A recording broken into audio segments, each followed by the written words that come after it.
Definition of culture is the customs, arts, social institutions, and achievements of a particular nation, people, or other social groups. The attitude and behavior characteristics of a particular social group. That's Webster's definition of culture. And there are lots of different cultures.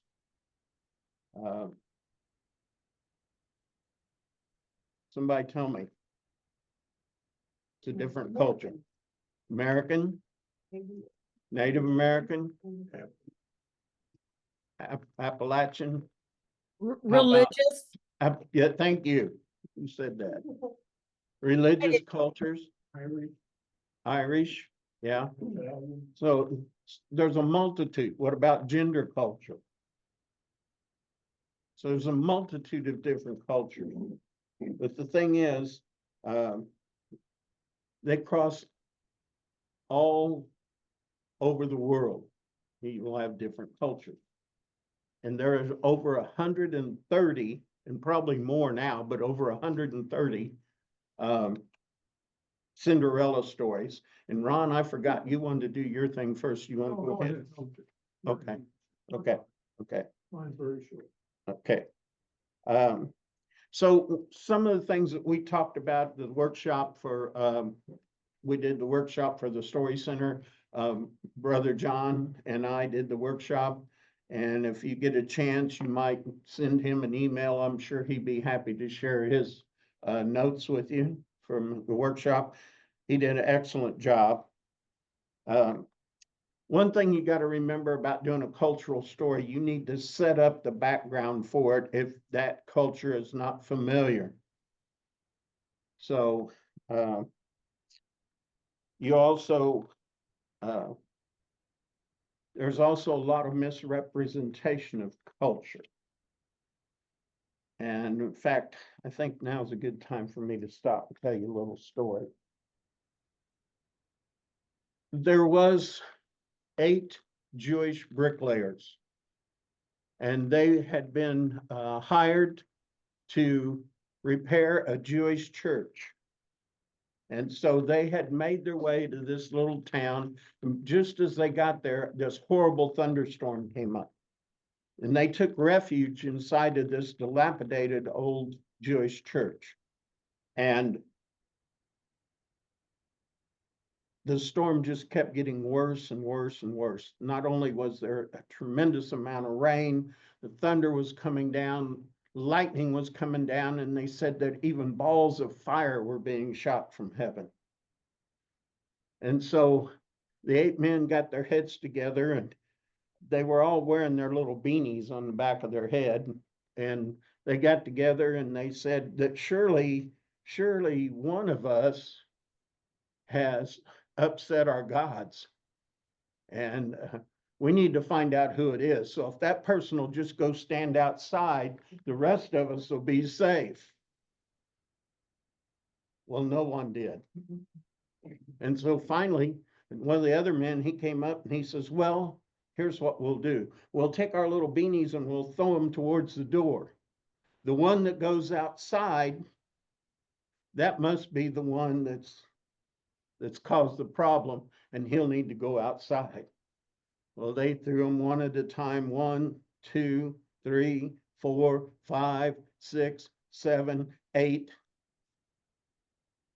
7 of them were blown back inside, but 1 flew through the door.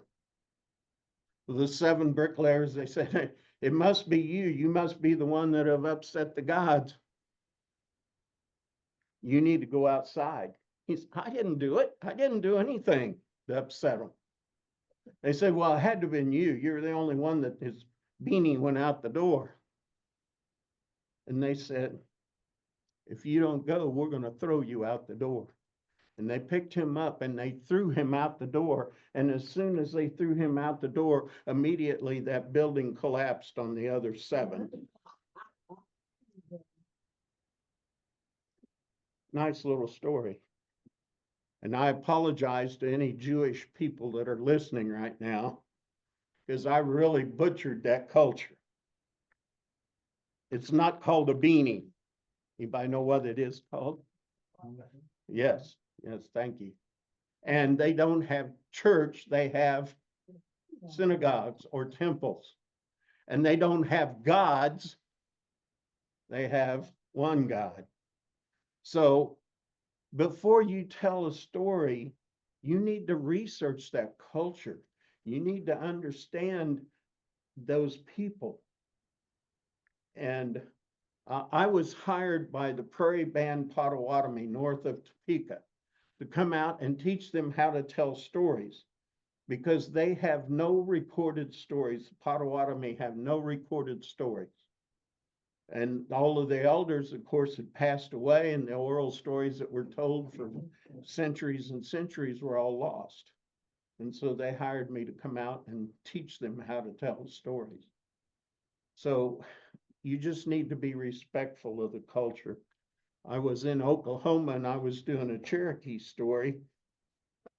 And I always finish when I'm doing a Cherokee story by saying, Wado, which means thank you. And when I finish the program, I say, Donadaga, huh, hey, Wado, which means till we meet again, thank you. Now, why did I say that? Because the Cherokees they never say goodbye. Goodbye means that's it, you're done. You're in the ground.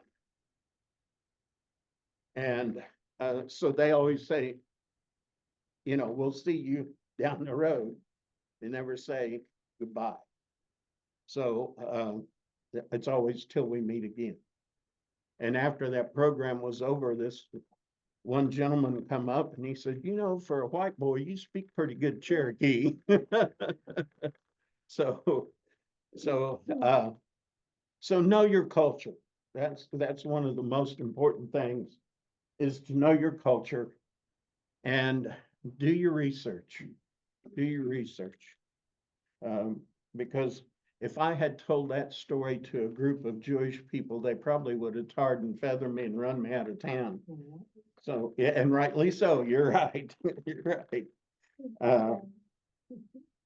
Let's see, what else did I want to tell you? Oh, can stories ever change a culture?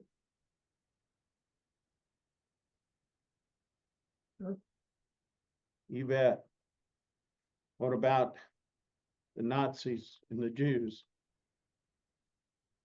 What about the Native Americans and westward expansion? What about the British in Ireland? British at one time in control of all of Ireland would not let the kids go to school.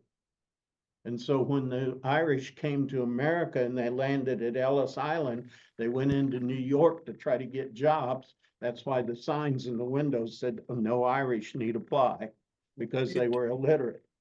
You didn't do your research. That's the English, not the British. Thank you, Jeff.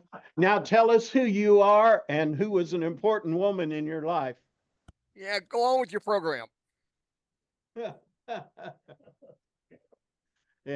I know he's going to correct me if I do something wrong. So just some tips is study your target culture, adapt your story culture. Now, could I tell that story in a different form to a different culture? Of course you could.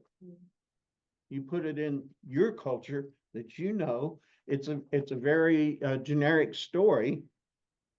So you could make it fit your situation. So you can adapt a story. Mind your language and translation. Jeff, you got a comment on that? Give us a little Irish brogue. I know. Now, why on earth would I want to be giving you an Irish brogue when I'm a Scot? I know. That's why. Except for the fact that the Scots and the Irish are the same people and we talk alike. Yeah. Thank you, Jeff. Consult cultural experts. If you want to tell Scottish stories, you've got an expert right over here, Jeff. He can help you out. explore the language and customs of the culture. And translate the meanings, not just the words. And get input from native experts. Get firsthand experience if possible. And different story structures for different cultures. The West, they focus on a clear hero overcoming obstacles. They show personal growth. The Eastern, they include multiple viewpoints. They don't force a clear resolution. Native Americans, they have a nonlinear approach. They often start at the end or tell fragments. When I do stories for a Native American audience, and I'm doing it in the summertime, I will always ask if anyone objects to me telling a coyote story. Why would I ask them if they objected to a coyote story? Yes. Traditionally, coyote stories were only told in wintertime. Exactly. They were told from the first frost until the first thunderstorm. The rest of the time, that was the only time they were told. They were not told in the summertime. They were out hunting, they were planting their crops, so they weren't told except for different times of the year. And so if you're going to be doing coyote stories, you need to realize that. African, they involve the audience. They use the intro, body, and conclusion with a clear moral. I went to South Africa on a people-to-people exhibit or trip, and they were teaching all of their subjects. All of their schools were teaching with stories. Didn't matter what subject, math, language, it didn't matter. And I was amazed that in South Africa, they speak 12 different languages. And most of them speak, many of them fluently.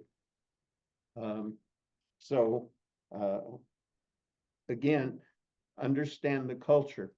And if you're telling African stories, know what culture, what nation that story came from, because different nations have different traditions, different stories.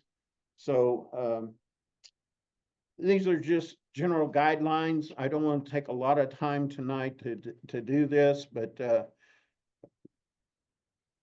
storytelling is universal and it's ancient as humankind. Before there was writing, there was storytelling. You all know the story about the caveman who went home and drew pictures on the cave wall of his hunting expeditions. And his wife said, I don't believe that. So every culture has their stories. They existed to entertain, to inform, and promulgate cultural traditions and values. In the Native American culture, they taught, they explained things through their stories. That's why we have the sky stories from the Native Americans. And the African people have the sky stories as well.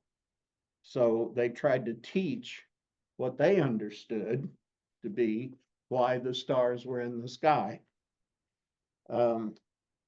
If you want to learn about a culture, listen to the stories. If you want to change a culture, change their stories.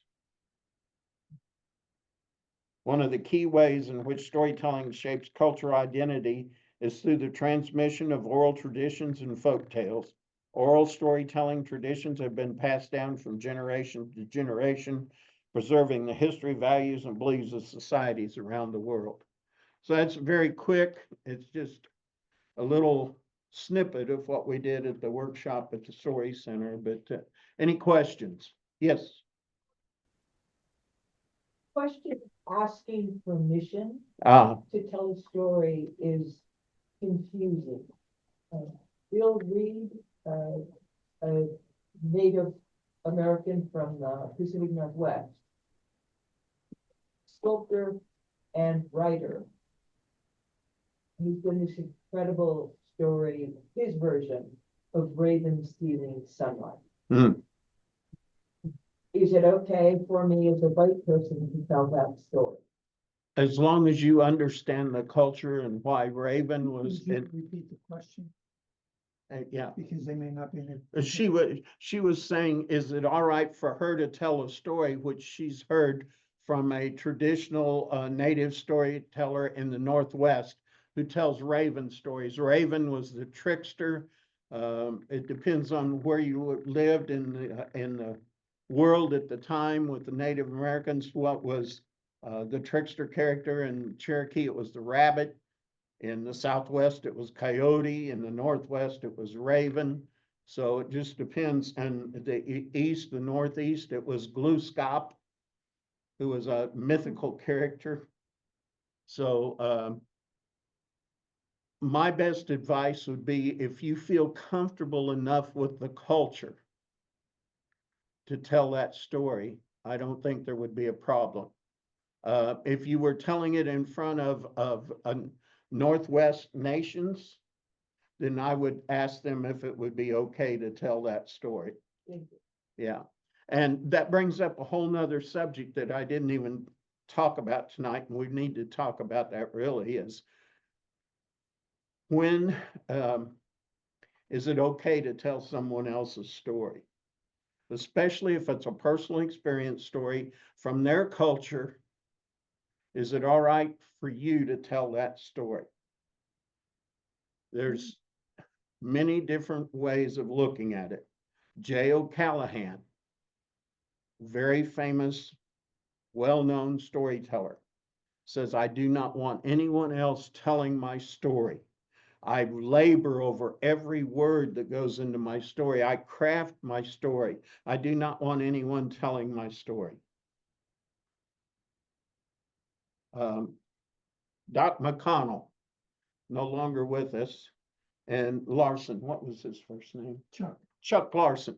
Chuck Larson, great storyteller, traditional tall tale, Appalachian tall tale teller. He said, if you hear me tell a story, you take it and you tell it.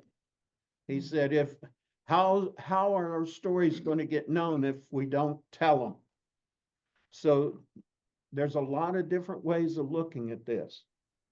But just think about being respectful to the culture that you're telling. And I say, tell those stories. If it's somebody that will say, and I know some Native American storytellers, I'm not going to mention any names, but I know some Native American storytellers that do not want anybody. If you're not Native American, you should not be telling our stories. My way of thinking of that is, when all of you people that are storytellers die off, what's going to happen to those stories if they're not being told? But you have to be respectful to the culture. Yes. Native Americans who do not want their story told, are their stories printed or published? She said, if Native Americans that do not want their stories told, are those stories printed or published? Some of them are. Some of them are. And so then we're talking copyright, and that's a whole different workshop. Yes. I attended your story center, and there was one question that came out of that.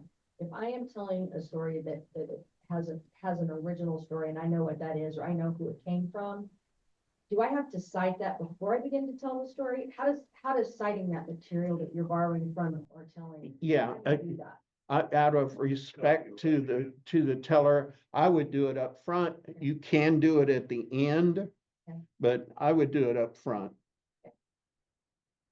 Bob, did you have a comment? No, I said that's just copyright again. We have Yeah, to right, respect it. right. And well, I don't want to get into the copyright thing. We'll do another workshop on that sometime when we got about 5 days to do it. So anything else? Anything from any questions from our virtual? Yeah, Wendell, do you have a question? Yeah, I kind of did. I just I was just down sailing in the Bahamas, which was really nice in here last month, and a wonderful adventure. So I meet this guy, and he was a Bahamian guy, and we're sitting there talking. And there's this castle in the town, which is very unusual. And he said, well, there was this guy, he passed away in 76, but a man from Indiana went down there, built this amazing castle, and had all kinds of adventure. This guy had been a patient of this doctor, and the doctor never went to medical school. They called him an unqualified practitioner. So the guy goes, hey, here is a book that this guy wrote. Now, he passed away in 76, but it kind of tells you some about his story. So I read this book. So I kind of learned some pieces of this story, but I learned some of the pieces from him and some of the pieces from my own experience. But there would be a lot of information from that book that would really add to a story and all. So I would love to tell a story about this amazing guy that moved to the Bahamas from Indiana in the late 40s and lived there all his life. But I would use a lot of facts from that book. How does that, I know it's kind of a copyright questions. Is there a line in there somewhere where I can tell a story about that, or but I would as long as you're not telling an entire story from that book. If you're just taking pieces here and there from it, like some of the history or whatever, some of the places, whatever, I think you'd be all right.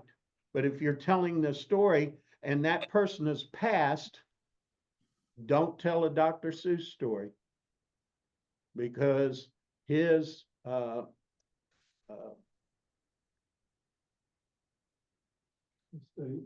thank you, Ron. His estate will come after you big time. So if you want to tell a story from that, then I would suggest you get a hold of the people who produced the book, who printed the book, and they can get you in contact with whoever you need to get in contact with. So, yeah, so the Dr. Seuss story, the places you'll go, you include that line in your story, that could be on the edge already. Yeah, with Dr. Seuss, it could be. His estate's pretty persnickety about what you tell of his stuff. So. Okay. That copyright But stuff you can sounds take, complex. you can take a story that you've read and make it your own. You put it in your own setting, you put it in your own words, you put your own people in it.